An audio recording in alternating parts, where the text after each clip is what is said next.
You're listening to the Career Jump podcast. Insights, interviews, and success stories to inspire and give you the edge when you make your next career jump.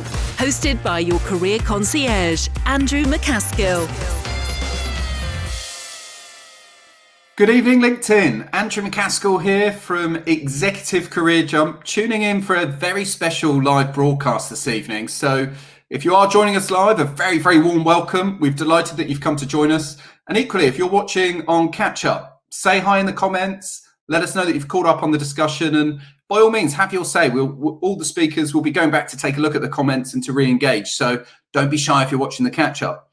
As I say, it's a bit of a special session for us this evening. We're going to be talking about the Great Resignation. And that is, there's a lot of predictions out there at the moment that we're about to experience potentially a large wave of resignations as a result of how people are feeling about their work post-COVID and as we enter into this new world of work. Now, I've been so fortunate in the last few months to share a clubhouse room with some really top individuals from all parts of the HR and business ecosystem.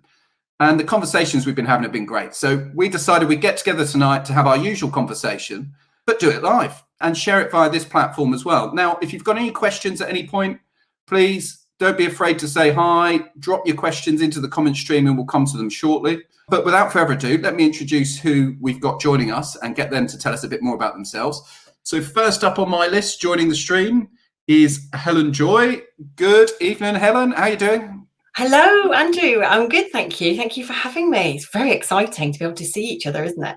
It's really exciting to be able to see each other. So just for context, we've only previously met in the audio world that is Clubhouse. So it's lovely to see you almost in person. Tell us a little bit about PeopleSpark and the type of work you get involved with. Yeah, so PeopleSpark is a management and leadership consultancy, and we work with small and medium-sized businesses, helping them make sure that their managers have all the skills that they need to create the right environment so that their teams can thrive. Because basically, great teams create great managers. So that's what we do. I love it. Absolutely love it. Well, it's absolutely awesome to have you with us. So thanks for doing so. Let's bring our next colleague up onto the panel, which is Gill Gayk. How are you, Gill? Hi, Andrew. Very well, thank you. It does feel weird to see people in person after all of that chatting on Clubhouse.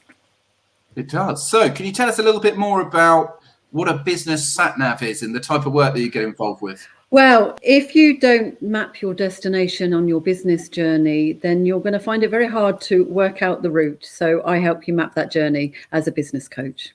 So, and working with all sorts of businesses, and people are very much part of your business. Make sure you know that. A big investment. Yep. There's no doubt. Quite often people's largest area of spend, actually, particularly in professional services organisations and things like that. So brilliant to have you with us as well and to help guide us with your Sat Nav abilities through this potential Great Resignation and how we can avoid all of that. And last but certainly not least is TED Talker, inclusivity expert and general thought leader, Jackie Handy, who's come to join us as well. So thank you very much for doing so. How are we this evening, Jackie? Oh, super, Andrew. Yeah, it's lovely to see you and you, Helen and Gill. Yeah, great to be here. Yeah, well, it's great to have you. Just for the benefit of those who haven't come across your work before, can you share a little bit about your background and what you get involved with, please? Yeah, sure. So I was a recruiter for many years. I moved into learning and development and now specialise in helping organisations embed inclusive practices into their workplace. So I'm a speaker, consultant and the author of the Little Book of Belonging. And yes, I've done a TEDx as well. Thanks for mentioning. I've seen it. It's very, very good. I can see the comments are starting to move already. So hello, everybody that's joining us on the live stream. There's always a couple of minute delay between us going live and it's starting to happen. And you have that anxiety around whether we're actually live or not. I can see we are. I can see some familiar faces diving already. So a very good evening to you all and thanks for joining us. As always, if you've got any questions for the panel, please just put a Q or write the word question and ask us anything you like. But what we're really interested in talking about this evening is this new world of work. So there's a prediction out there that there's a great resignation coming. And I don't think there's anything particularly great about it other than the size. Helen, you run an organisation called PeopleSpark. Why are people losing the spark in their work to the extent that we're just about to go into potentially a great resignation. What's going on? I see what you did there. I like it. It's been really fascinating, actually. There's been some businesses that have handled this whole period brilliantly. There've been a significant proportion of businesses that have handled it absolutely appallingly. And I've spoken to people back at the beginning last year, and again, even now, this time around, where their businesses haven't even communicated with them. There are people who've been on furlough since March last year, or April last year when it started, and haven't been back to the office, and they've had very little communication.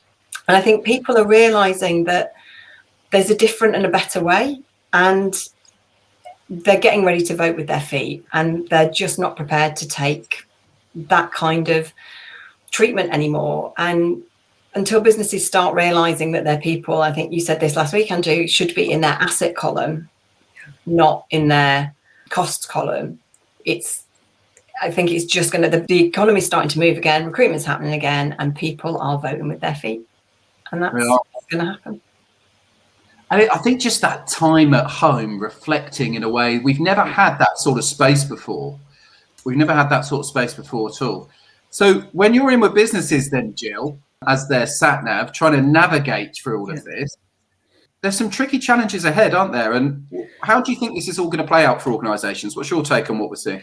Yeah, well, all organisations and all people are reevaluating their business. So the way we do business, the way we lead our lives, the way we educate, the way we shop, it's all changing. So unless you are prepared to start to look at ways of adapting to that and adapting to your, not only to your market, but to everybody in your organisation, if you're adapting to your customers, you should be doing it and treating your employees exactly the same way, if not more so. It's so important to put your employees, your team first, because they're the ones that are in contact with your customers. They're the ones that give off the vibe and the tone of your business. And if you don't look after your team, they will not be looking after your customers. And they don't even have to say the words. You can hear it in their voice. You can see it in their face. You can, in their stance.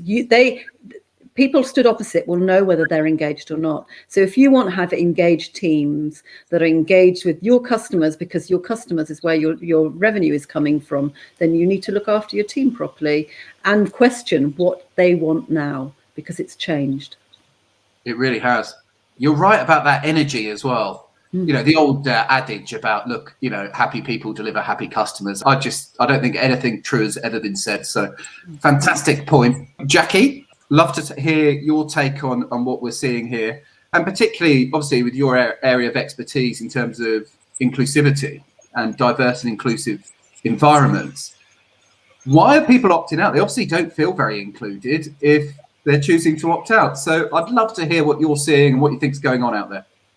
Do you know what? I think people were disengaged before the pandemic in many ways. I think the pandemic has brought it to the forefront. That's what I think. So I think, as you rightly say, you know, this reflection time, if you like, has given people that opportunity to think, well, you know, do I want something different? And, you know, and I think the organisations perhaps that have done this kind of half-baked communication with their people, especially those with global teams that were already dispersed, and now realising, blimey, it's quite a job in itself to make sure that I have a communication strategy that is effective for everybody in my team, based on it's more than just protected characteristics, if you like, but it's about that neurodiversity and the way that people process, communicate and think differently. And I think one of the other things would be that perhaps is leading us to the Great Resignation is, you know, I saw at the start of the pandemic, there were people really peddling these software applications where you could monitor your staff when they were logging on and when they were logging on. I know, yeah, it makes you grimace, doesn't it? Because you just think, you know, we're going into a global pandemic. People have lost so much. Some people have lost so much in the last 18 months. That to suddenly have your employer, who you may have worked with and supported and given your heart, soul, blood, sweat, tears, all of those things for several years perhaps, is now covertly monitoring when you log in and log out each day. And I just think, people have gotten wise to it. It's given everybody the opportunity to reflect and really rethink what it is they're looking for. And that's just a couple of the reasons. Yeah, no, and a lovely start. This whole thing about surveillance software, I mean, let's not. Oh my God. Yeah, and there's one which allows the employer to look through the camera at salespeople. That's outrageous. Yeah, it is. I mean, if you can't trust people to do what they need to do, you've got the wrong people, right? But it's not. I don't think you should ever set your processes to manage the worst behaviour in your culture. No. Did you? Like, it's just wrong, right? Anyway, let's not get. I can get very ranty on this stuff, so I'm going to. It's a trust-based relationship, and if you trust your people to do a good job and it's outcome related, then they will do it in their own time. We're not here. We're all grown ups. We're not here to be told how to do our job. We just need this result. And the joy of having a creative, diverse organization is that actually everybody in that organization does it in a different way. And that's where you get a massive value from your diverse organization and all of the value in your people. And Jill, Jackie. Yeah, I was just going to add into that, actually. I think, herein lies the slight disconnect between diversity and inclusion, because I think that organisations are often focusing so heavily on getting a diverse headcount into their workplace, but they don't know how to manage that diversity. So they don't really know how to always create environments founded on inclusion. And I think the pandemic's been one of those things that's kind of highlighted that much more. And that's partly, as well as other world events, really, that have, I believe, sparked and fueled much more proactive inclusion strategies and things going on in organisations. I really do. Yeah, I can see someone saying transparency, inclusion, integrity, and honesty in everything we do.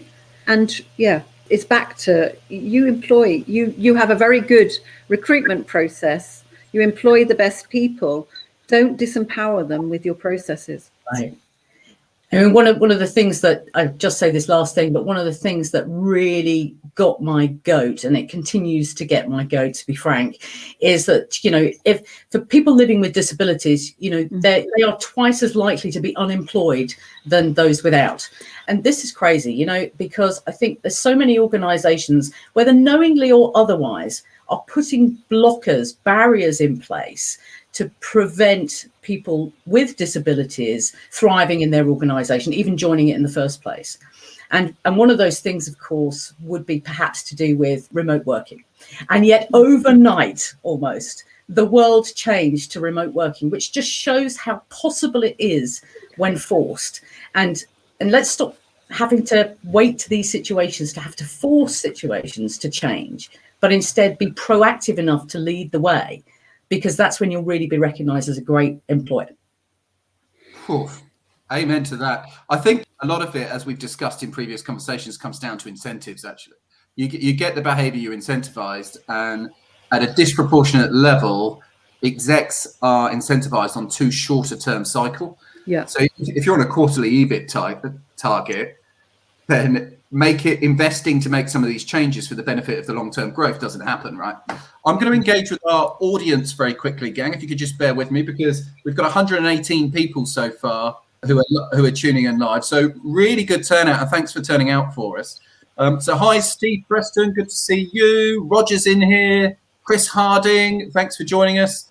Stephanie's here and says, great subject. We agree, Stephanie. We're fascinated by this, new world of work, the ever-evolving world of work. See what comes next. Yeah. Clive Goodman's in here. How are you? Ishan, thank you. Reem, really big supporter of some of my content. So thank you very much for giving up your time this evening to join the conversation. And yeah, if there's anybody else you think should be joining us, let them know. We've got 120 people now live tuning in, and we'd love to hear your thoughts and your questions. So first question on the list is this one. Hi, Andrew. I've recently resigned from my role as it didn't fit me and making me miserable and not what I wanted. Now struggling to find a new job after many applications. What do you suggest? Well, first of all, well done on being brave enough to make the leap. Okay, a lot of us stay on way too long, don't we? In things that aren't serving us, and I'm sure you're feeling some sense of relief right now. Honestly, the best thing you can do is we're going live again tomorrow at 12:15 with our Job Search Hacks Live, which is a search broadcast specifically aimed at people in transition, just like you. There'll be another really good community on here, and we'll be giving loads of tips and tricks. But my number one thing for you to think about in the meantime is how can you use your business skills on your search? That's the first thing. Run this like a project, whoever you are. I can't see your name, unfortunately, because of security settings. But whoever you are, well done for making the leap, and use your business skills on your search. And I'll see you tomorrow, 12:15, same place. What else have we got in here? Baz is in here. Paddy, how you doing? Francis, lovely to see you. Dylan's in here, top Chief People Officer, someone I was having a conversation with on this exact topic earlier. So very nice to see you, Dylan. Thanks for joining us. And he's been a regular visitor to our clubhouse rooms. Steve's in here. How you doing, Steve? He says the pandemic has resulted in many people challenging their thinking about the work they do, looking for more meaning, fulfillment, and real flexibility. They need to manage it in a positive way. Yeah. Challenging their thinking about the work they do. What do we think about that, Helen? I think we've spent a lot of time doing jobs because we've had mortgages and we've had to, pay to support families and all of those things. And we've been conditioned into you leave school or university, you get a job, you progress up this career ladder. And that's started to change over the past few years. But I think a lot of people are still in jobs. I mean, the Gallup data wasn't it 85% of people are dissatisfied or meh about their jobs, and that was before the pandemic. So we've spent so much time I think once you get on a hamster wheel, the challenge is that you spend what you earn, don't you? Most people progress up to the next level, and then you just get more outgoings, and then you get to a place where it really does become a massive decision between, do I keep doing what I'm doing and have the security, or do I actually take that risk and do something that I'm really passionate about? And you have these people don't go, follow your dreams, and it's not always that easy. If any of us realized how much of our being self-employed was marketing and sales, if you're in marketing and sales, that's brilliant, but that you don't spend most of your time doing what you love. But I think there are a lot of big enough organizations that have the ability to find the parts of different jobs that people love doing, that they're brilliant at, and chop them up that way instead.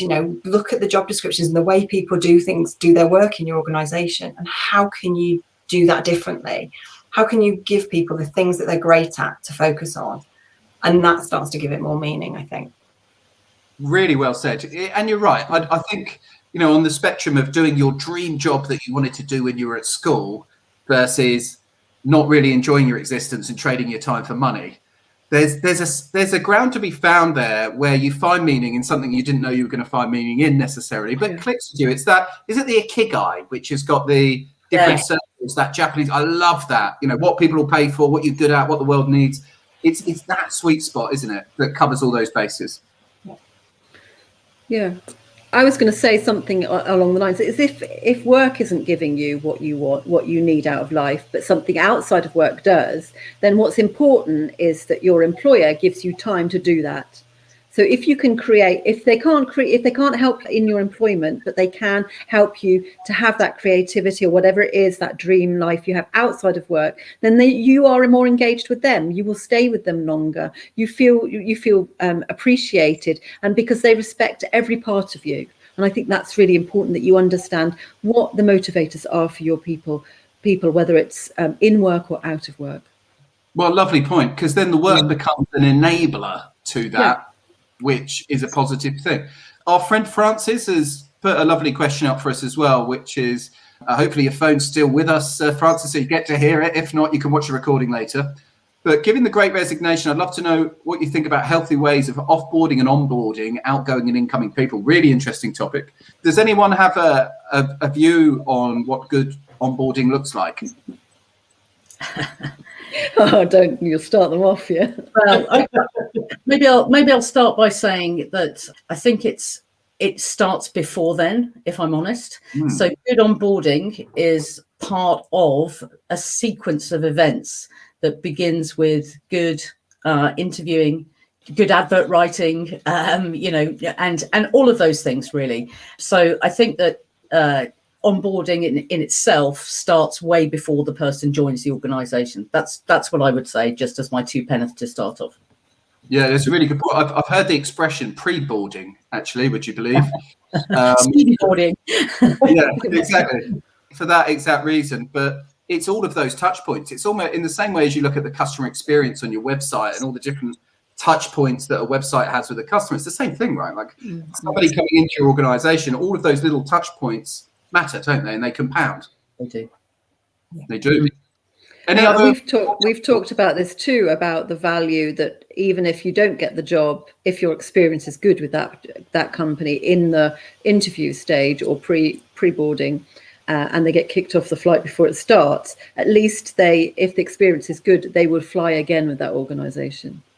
Yeah, no, very much so. And I'll tell you a really good tip for onboarding for anyone that is onboarding people over the coming weeks. And even more tricky when it's via Zoom and everything else that people are trying to do. But I've always felt that onboarding is a big missed opportunity because you're only ever new for about 2 weeks. So having someone new have a fresh set of eyes on your organisation, for me, I would let them kind of roam free for a couple of weeks and go off and explore and find the things that make no sense and have that fresh set of eyes. Because if you assimilate them to your environment too quickly, they become part of the furniture and you lose that magic of having that fresh set of eyes on your organisation for at least 2 weeks. So I think some people go way too heavy on policies, assimilation and getting people embedded and miss that gold, which is a shame, isn't it? It's a real shame. In terms of offboarding, Francis, it's really simple. What you do is you offboard with the same dignity and respect that you should be onboarding. And this whole idea of, yesterday's hero being tomorrow's villain because they decided to go and work somewhere else, and so you walk their stuff out of the box and you kick them out the fire exit and you legally threaten them and run them down internally, and all that nonsense that's been going on for years has absolutely no place in the modern working world, and yet it's still very prevalent. So at a basic level, don't offboard like that. And if you are offboarding a number of people, as somebody who gets involved in outplacement, I would say there's a lot of value to the people who leave and the people who stay in doing a good job of it. So any other thoughts on offboarding before I move on down the street? Just a quick one. I think it is about having a culture where when somebody leaves, you're pleased for them, no matter how it impacts on your team or your business, that you understand why they've gone and that you understand that they are still potentially an ambassador for your organisation and you want them to go somewhere else and do their best and be their best, knowing that the experience they've had with you has led them to being able to do it. And if they have got feedback for you, listen to it. Don't just shut down and be all offended because they're leaving and feel like they're throwing all the crap at you on the way out, as it were. But listen to it and see, have you got things that you need to change? Because people are more honest when they're leaving and not as much rides on it. But just listen and be pleased for them. I can't bear those environments where it's that, well, you're dead to me now. It's just... Helen, I was gonna build on that exact point in that I think, first of all, do it, have a process of doing it. I still think there's companies that don't offboard or they sort of just do it sporadically. But secondly, really think about the questions that you're asking about what is it you want to hear, because I think so often companies don't want to hear the truth, right? And I'm not knocking all companies out there for the avoidance of doubt, because there are organizations that do it brilliantly, but there are some that they just don't want to hear the truth. And so, they'll perhaps ask that superficial, why are you leaving or whatever, something that somebody can just say, oh, I've seen another opportunity, or they're not likely to give you anything that is beyond surface level. So I think it's really giving time, and please don't ask me for an example, because you would need time to really think through quality questions that are going to get you to the place that, as Helen says, will give you the information to make improvements moving forward. Yeah, 100. I'd say that this all plays into about having a very good relationship with your employees all the way along. If you've got a really good relationship with your employees, then you will be able to have that discussion, or somebody within your organization will be able to talk to that person that's leaving and have an honest and open conversation. And it is critical to the people that stay. If you treat the people that leave abhorrently, the people that stay will have a bitter taste in their mouth. And that's not what any of us want. Respect. It's back to respect, isn't it?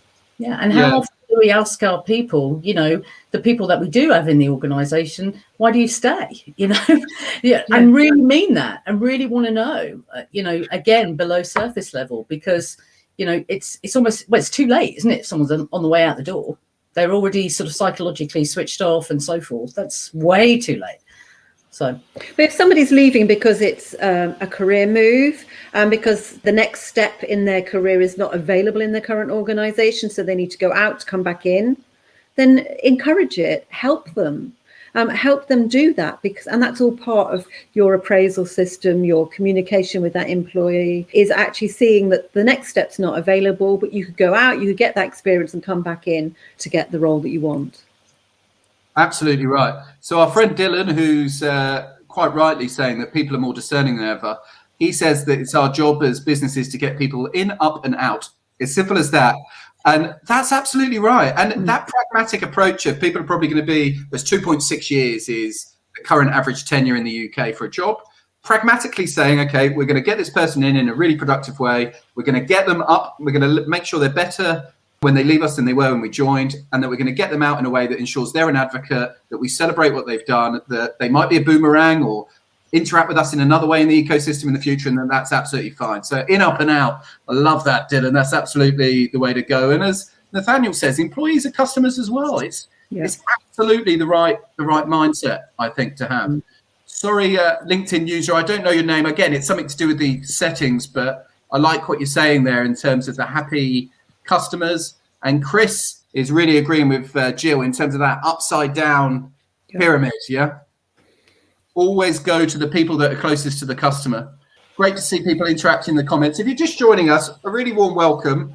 This is the Great Resignation live broadcasts with the Clubhouse Dream Team, who've dived in to share their knowledge. So we're really lucky to have Helen, Gill and Jackie with us. They're super knowledgeable and generous individuals. So please do ask any questions that you like in the comments. Just put a Q in there for me. We've still got 120 people dialing in live, which is tremendous. We, share your passion for this topic. So don't be afraid to ask anything. If you're thinking it, probably somebody else is. And just share your insights. We're keen to hear what you're seeing and what you think is going on. Hey everybody, it's Andrew here. Just wanted to very briefly interrupt this podcast episode to tell you a little bit more about our Career Jump Club. So our Career Jump Club was created to help job seekers understand what they want and how to get it, right? So becoming a club member is a great move if you're looking to get the clarity and confidence in order to secure your next role. With the membership, you get a number of different things. So first thing you get is access to our online platform, which has over 30 videos, 50 different templates, workbooks, and it takes you through everything from sort of understanding what you want to how to position your CV and LinkedIn, how to interview, how to close offers and negotiate better salaries, a full end-to-end job search course effectively for senior leaders. So you get that, you get a fortnightly group coaching call, which is with me and with the other members, where we bounce around best practice, share slide decks, share techniques, and share the latest data on what's working for people. And you get to, most importantly, become part of our closed LinkedIn group and our closed community. And in there is where the magic often happens, because you get people referring each other into opportunity, supporting each other, and just sharing. And that's what it's all about. So if you're financially able and you'd like to invest in your job search, head on over to www.careerjump.com, all one word, /club, and you'll find the landing page and come and give it a go. We'll see you in there. Anyway, back to the pod. Trish Mullen, spot on 100. Good to see Trish on here. Hi, Steve Preston as well. Really good discussion going on in the comments here. I think I'm going to have to go back and watch this back and read it through. In the meantime, Chris has posed a question. Thanks for doing so, Chris. Like Chris, if you've got something you'd like to ask us, just put a Q in front of it for me so that I can pick it out easily for the panel. Goldman Sachs. Will the great aberration of working from home become the great resignation at that particular firm? Gill, you're nodding strongly. What do we think about?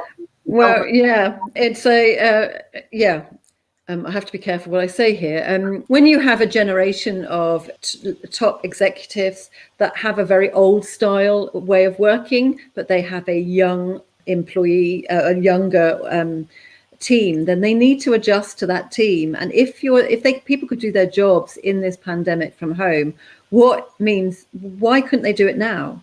And if you don't, look after your talent, because there are plenty of people that will steal them if you don't look after them. So Goldman Sachs may have a very large problem on their hands. Yeah, I agree. And the hours they expect, the whole system is up for question. People are more discerning, as Dylan said. What do we think is going to happen, Jackie, in terms of this return to work for a lot of people? Do you see us sticking with this predominantly remote type model? Do you think people will all be going back in the office, something in between? Love to hear your thoughts on how you see this shaping up. I think it has to be something in between, if I'm honest, to be most successful. So I think, if, as we know, great point, Andrea, we all want to be treated as adults. Yeah. And when we are treated as adults, and it goes back again to that T word, trust, when we are trusted to do the job that we have been recruited for, we are paid every month to do, then we will thrive. Now, if that means that we work different hours, if that means we work in a different location, we communicate through different mediums, then surely, as long as it goes back to Gill's point about just focus on the outcomes, really, as long as the outcomes are delivered, then you'll get so much more from just putting the human back into work, right? And I know that's something that you say all the time, and it's just so true. Everybody is so different. And, Andrew, you said at the start, there are people that have perhaps are in a place where they're living that it's not conducive to getting their best work. So for them, possibly the loneliness or indeed the overwhelmingness of a crowded space they will want to go back into the office. But there'll be other people, perhaps people with, health concerns, perhaps people who have realized, actually, I do my best work from home. And, I think employers have got to start being more flexible in terms of how they manage their workforce, because that is diversity, right? And it's also inclusion when you think, okay, what do people really want? They want to be able to be authentic, and they want to be valued for their contribution, and they want to feel safe. It all goes back to parts of Maslow's hierarchy of needs when we look at it. And so by forcing people to do one thing or another is not really conducive to success long term. The end of the cookie cutter, do we think, Helen? I hope so. I mean, is it really necessary for 80% of the people that work in London to be crammed onto the tube between, 7 and half 8 in the morning, or half 6 and half 7 in the morning? Yeah, it's the most unpleasant experience you can have in London, and well, probably not that early in the morning. But it's, if there's no need for that to happen, is there? And I think one of the things for me about the whole sort of doing hybrid is, I think at the moment, a lot of people are saying, yes, we're ready for hybrid because we know how to work from home and we all used to work in the office, so it's going to be fine. And it's getting people to realise that it's not just a mashup of those two things, that it needs to be thought through properly. It needs to be considered properly. Every individual's needs need to be considered. The business needs need to be considered. And lots of conversations need to happen for that to work as well as it possibly can. And bang on in terms of Candette. Hey, Candy, thanks for joining us. How will employers prepare for this? I think you've just nailed it there. It's actually understanding that there is a new requirement here. This is not a mashup of two different things. It takes some thought. We're going to need some processes, some systems. We're going to need some tailoring in terms of, and I think that's what it's going to end up being. The ones who nail this are going to provide an ecosystem, which is, how many times am I going to say ecosystem? It's bingo over here. Anyway, they're going to provide an ecosystem whereby talent plugs in a way that makes best sense for them and delivers most value to the client, right? And it's their job to to provide that environment, whatever that might look like. I always think my concern about the remote working thing, and again, I was talking to Dylan about this earlier, is that what the thing I most fondly remember from my early years in work, and what I worry about for young people in all of this, is the on-the-job coaching. The on-the-job coaching was so invaluable to me. I learned way more by those kind-hearted people who were our sort of age and at our sort of stage of career, grabbing hold of me as a naive young buck and going, come over here, mate. Like what you just said to that FD, I get where you're coming from, but you were way off base. And if you just try rephrasing it this time, you're going to get a much better reaction. Okay, thanks. Now off you go. Now go and screw up again and I'll keep an eye on you. And, you know, that nurturing was way more powerful than anything I did in the classroom, particularly in the early years. And it'll be a sad thing if young people entering the workplace don't get the benefit of, you know, a Helen or a Gill or an Andrew or Jackie, like spotting those little bits and helping them in real time. Do you agree with that? Totally. I think we were having a conversation about it, weren't we, Helen, about the fact that everybody has different communication styles, but a lot of what you learn when you in your first job is through osmosis. It's hearing somebody on the phone, watching them in a meeting and picking those cues up. And it's really important that we don't lose that. We find some way to do that. And I think the conversation was hybrid means something different to every single one of us. And you need to have a very long conversation and plenty of conversations about it and trial it out in different ways until you find what works for that individual. And what works today might not be what works tomorrow. 100% right. 100% right. Dylan was touching on the fact that EBITDA fails to take people into account, and that comes back to that incentives thing. We're seeing a movement in the sustainability world, which is interesting, whereby we believe that some stock prices may now be evaluated based not only on EBIT, but on a sustainability index and the impact that organizations have. And the more we start moving to some more of these qualitative measures, I believe the better the results will be anyway. And that's the crazy thing. It's not an either or, is it? These two things actually complement each other. That's the thing that drives me crazy about it. You know? I think, don't we just overcomplicate the whole thing, right? You know, businesses really want to make money, you know, in the main, that's their purpose, right? And the people that they recruit are there to help them do that. So why on earth wouldn't you just hire and lead people in a way that enables them to do that the easiest for you? To me, it sounds so simple, but we just, of course, there is more to it. We know that. But, you know, I think sometimes what we do is we fail to look at the kind of the meta levels and we go too deep. And that can sometimes just overcomplicate things. We take our eye off the prize. I would say that money is a byproduct, and actually what we should be doing is looking at organizations that, and we've seen it in the last 12 months, that it's more about how are you contributing to society and where do you fit into that, and money is the means to generate that continuity. I guess I was simplifying the term, but Sorry. yeah, I mean, no, I mean, you're right. Of course, you know, and people want to, it's not necessarily as attractive to a potential employee to say, you know, can you come and help us make some money, than it is to fulfill a purpose, you know. So I totally agree. Yeah. Totally and I think you'll find that a younger generation and more organizations are actually more purpose-led than they ever had before. The 80s style of making shitloads of money and and devil may care who was trodden on in the process have disappeared. But you know, I think it was, it's Dan Pink, isn't it, that talks about the puzzle of motivation in his TED talk, and talks about the fact that, you know, really people want, mastery, autonomy and purpose. That's the three kind of things that they look for. Now, that was a few years ago when he did that, but I don't think things have massively changed.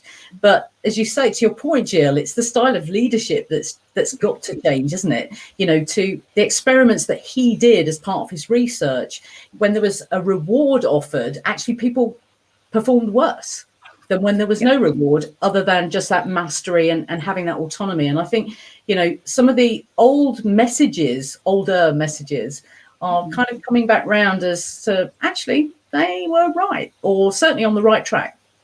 Yeah. There's some wisdom in those cliches for good reason, isn't there? Yeah. There's a reason those things have stuck around. As much as every generation we all fight against some of that, you do tend to end up repeating it a bit later on. Stephanie's asking, when we say Great Resignation, do we think this includes people leaving organisations and sectors, or also leaving professions? Anyone got a thought on that one for Stephanie? I think Yes. so. I think, yeah, it is. Teachers, nurses, the police. I think a lot of those public sector areas that are very much, a lot of the hours that they put in and a lot of the effort they put in is values driven, and they're not just a job. And I think that has been taken for granted enormously in a lot of those sectors, and I think as much, if not more, than in other industries as well. I agree. And the other big shift that I mentioned in Clubhouse the other day is we're seeing people in large organisations coming to Executive Career Jump and asking how we can help them transition into smaller, high growth scenarios, or into the third sector, or into something like that. I think the big organisations in particular have got a real problem on their hands in terms of, there was already a leadership deficit in those organisations because they kept promoting people based on their ability to use data rather than to empower people. So there was already a leadership deficit, but now a lot of the more people-centric leaders are leaving those organisations. They're setting up on their own. And Reem, very nice segue there, is asking, do we think we're going to keep seeing more and more people do that? Are we going to foresee more new startups? Big nods from you, Jackie. You think that's going to continue? I do. I absolutely do. I think it goes full circle back to our first point, really, about the fact that people are disgruntled, the reflection that's taken place. I think there'll be a lot of people thinking, to hell with this, I could do so much better myself, and do it. And I wish them well if they do.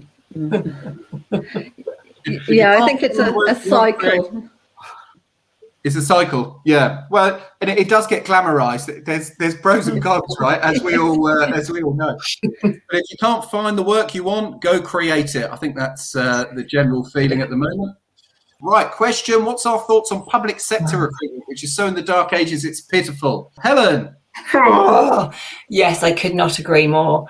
5 interviews, 17-page job descriptions, using application forms. Oh my God, it needs a massive overhaul. The only worry with the massive overhaul is it'd cost £78 billion and be about 4 years over budget and over time, I think, unfortunately. Yeah, it would make HS2 look like a cake trying to sort out that particular challenge. The one thing I'll say about the public sector recruitment thing, which it is way too arduous. It's not very inclusive either, Jackie. I don't know if you've seen it, but you wouldn't be impressed. But what it is consistent. And so whilst it's not ideal, there is a consistent way that they evaluate people, which is, at least that's over and above just gut feel and mini nepotism, which tends to go on quite often. Right, last couple of minutes, gang. We're going to try and get through the last questions. What if employers have to put a timescale on the recruitment process, Steve says, so candidates know how long to expect? Well, that would require them to be organised and transparent, Steve, so I won't. I would like to see more transparency in general, right? Like we'd like to see timescales and salaries. That's the other one. Why can't people just say how much they're paying for the job? What does competitive salary mean? Basically, the minimum they can get away with, based on my experience. Well, the trouble is, isn't it, if they expose on the recruitment process what the salary is, and everybody within that organisation suddenly goes, hang on a minute, why am I getting that much? Which means they've just been shafting everyone in their organisation for too long. It doesn't matter how you dress it up. It's indicative of some cultural problems. Right, last couple of minutes. We're going to try and get some quick fire stuff. What percentage of people currently working do you think will resign? Give me a number, Helen. 0 to 100. What percentage do you reckon? 18. Yeah, you think it'd be that high? What do you think? I was going to say 20. So yeah, Jackie, what's your gut feel? Gut feel probably in the same ballpark. To be fair, I'd say 15 to 20%. But I wouldn't like to actually. Yeah, don't hold us to any of these. Yeah. Well, no, but it's a good question, isn't it? I think so too. I think it's going to be significant. Let's put it that way. And somebody asked, I wonder if any employers are actually watching this, or whether this is just all evangelists like us. But if we get through to one of them today, and that enables them to preempt all of this and do something about it, that's a good thing. Yeah, I was just going to add that I think there will be some people that as we start to return, their mindset will also start to return, and they'll have that better the devil you know mentality. And in a way that's sad, because it almost gives permission for bad practice to continue, but that is life as well. And sometimes it does just feel safer to stick where you are. It certainly does. I think that's what's happened in the past 18 months. It's been better the devil you know. I think now as we come out, people will be going, oh, maybe there's something better. Yeah, I think so too. And it's a newfound perspective, isn't it? I think everyone's got a newfound perspective, which is driving people to be braver. Do we think that employers will be leaning towards contractors rather than permanent roles? Not necessarily, Arlene. What I think is it's an ecosystem. You're welcome. Number 5 for the session so far. And so, how you get paid is just a mechanism, right? So some people will use freelancers, they'll use suppliers, subcontractors, consultants, coaches like us. Some will use contractors, permanent people to deliver an outcome. I think the mechanism is getting more and more blurred. I don't think it really matters. I think the best organisations will have a right blend of all of that. We're not going to be able to get through to everybody because we've had over 120 people on here, but the feedback's been fantastic. Brilliant conversation. One that employers absolutely need to be a part of. Thank you, Reem. What I'm going to do now, I'll just go back around the panel for some closing remarks. But please follow these individuals if you're not already, gang. They're all very, very passionate, as you can tell, about this topic. And we'll do some more sessions. I can see the engagement's very high on this topic, so we'll get some more stuff organised. But Helen, I'd like to come to you for some closing remarks on the Great Resignation. What should companies be thinking about it? And any other thoughts on the new world of work? I think that we could talk for hours about this. I think companies need to talk to every single individual in their organisation, find out what's changed for them, how are they feeling, what do they want to do moving forward, and how can they support them. Bang on. Love it. Gill? Completely echo what Helen is saying. If you haven't been communicating with your employees so far, you blimmin' well better get snappy and get communicating with them now. You need to talk to people and be very clear where the parameters are, what you can and cannot do for them. Absolutely. Jackie? Yeah, I think, again, I would agree, communication is always key. It's particularly key now. And I think, once again, to echo my earlier points, remember that just because you communicate, your communication preference is a particular style or whatever, does not mean that everyone else is. And finally, I would say, use this, if you are an employer, use this as an opportunity to really get to the heart of what your mission and vision is, and think about the people that don't just, it's not culture fit. Think about culture add. So who's not yet in the room that could help take your business to the next level, and to do that willingly and for the long term. For the long term, absolutely right. Communication being the golden thread throughout all of that. And I have to say, I have never met a single team in my life who complained that their leadership team over-communicated. Not once. Not once. It's never happened. So it's so pertinent. It's getting those basics right. We're in a really interesting environment. There's opportunities to be had. The companies that get this right, I think, are going to have a tremendous advantage. I honestly believe that. And there's always opportunities in all the madness, isn't there? So we really hope you've enjoyed the session. Thanks again for freeing up your time. We're getting a tremendous response in the comments. So big thumbs up. Big thanks to Helen, to Gill and Jackie. It's been lovely to spend some more time with you. Please link in with everybody. Watch the recording. You'll be able to find it in my activity section. And if you're watching on Catch Up, say hi too. Until next time, enjoy the rest of your evening. It's been a great resignation. Take care. Cheers. Bye, everyone. Bye. You've been listening to the Career Jump podcast with Andrew MacAskill. For more resources and information, just head over to the Career Jump website at www.execcareerjump.com to supercharge your job search and start making moves. Let's get to work.